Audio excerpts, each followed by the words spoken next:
Guys, इस video में हम 3 टॉपिक्स पर बात करने वाले हैं। पहला है इन्फिनेटिव, दूसरा जेरंड और तीसरा पार्टिसिपल। अक्सर इंग्लिश ग्रामर में ये 3 टॉपिक आते रहते हैं। पहला इन्फिनेटिव। इससे पहले हम देखते हैं कि क्रिया कैसे पहचाने। परिभाषा के रूप में यदि हम कहें तो वह शब्द जिससे एक्शन का बोध हो उसको क्रिया कहते हैं। लेकिन इससे बेहतर कि हम किसी शब्द को देख लें, यदि उसका हिंदी अर्थ में जो शब्द हिंदी अर्थ हो उसके अंत में ना हो तो वह क्रिया होगी, और यदि उसी को अगर क्रिया है तो उसके 5 फॉर्म्स होंगे। और जो शब्द ओरिजिनल है वो पहले रूप में है, क्रिया के पहले रूप में है, जिसे हम वी फर्स्ट के नाम से अक्सर जानते हैं।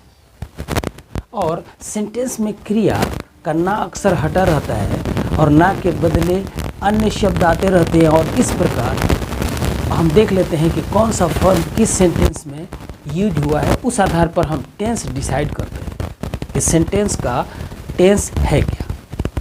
अब हम इन्फिनिटी की बात यदि करें तो वर्ब के फर्स्ट फॉर्म से पहले TO2 आ जाए तो ये शब्द TO2 जिसका कोई अर्थ नहीं है लेकिन काम बहुत है, ये क्रिया के ना को हटने नहीं देता, और इस फॉर्मेट को तब हम इन्फिनेटिव कहते हैं।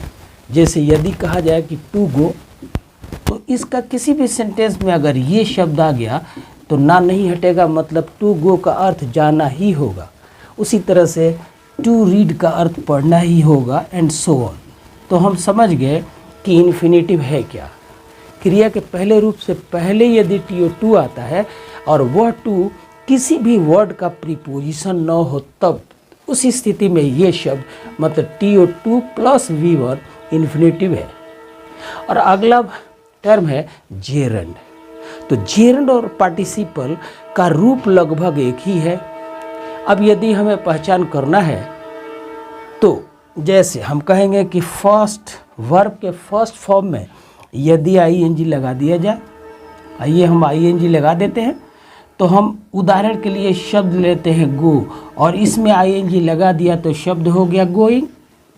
मतलब किसी भी क्रिया के पहले रूप में यदि ING लगा करके जो शब्द बना और उसका हमने उससे सेंटेंस बनाया, सेंटेंस में ये रूप यदि नाउन का काम कर रहा है तब ये जेरंड है, और यदि यह एडजेक्टिव का काम कर रहा है तो पार्टिसिपल होगा। पार्टिसिपल में भी 2 पार्टिसिपल होते हैं, पास्ट एंड प्रेजेंट पार्टिसिपल।